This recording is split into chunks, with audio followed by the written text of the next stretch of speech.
Hi, I'm Lee Binns, the Home Scholar, and I got a question from Bridget who was asking me, how do I ensure that my child is meeting all the expectations for a child that age? Great question. How would you know? Well, one of the things you need to recognize right off the bat is that children are not all the same, even at the same grade level.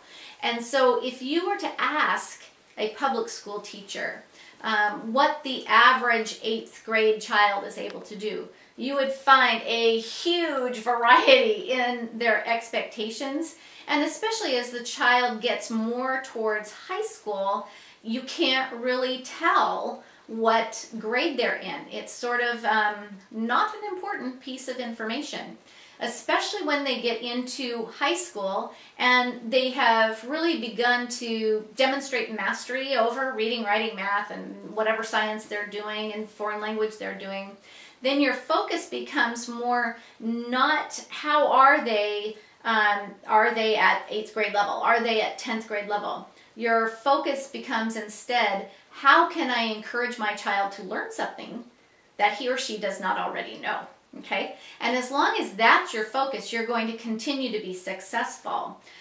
When you say to yourself, my child is working so much more above grade level, it's almost like you're giving yourself license to slack off and not work as hard because they don't have to.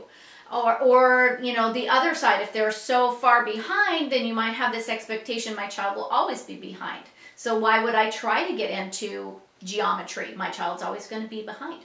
But instead, if you change your focus to making sure that your child learns something all the time that they didn't know, and you're pursuing forward momentum and making sure that they do the next thing at the next level and you're working hard at it, then they will become smarter and smarter and smarter.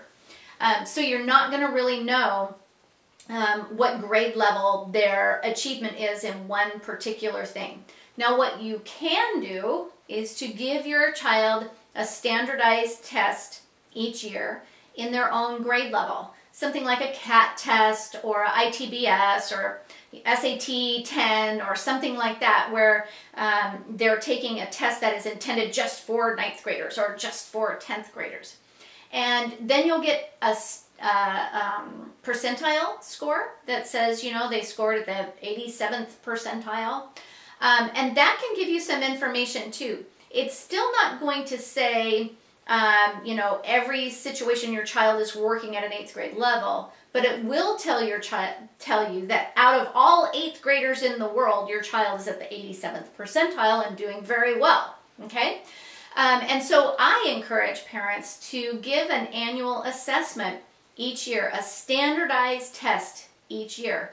Now, it may be my own bias. In Washington State, where I live, we are required to give a standardized test every year. But what I found is that it was really helpful for me, because as homeschool moms, we are so used to having our child's failures just right here in our nose, you know?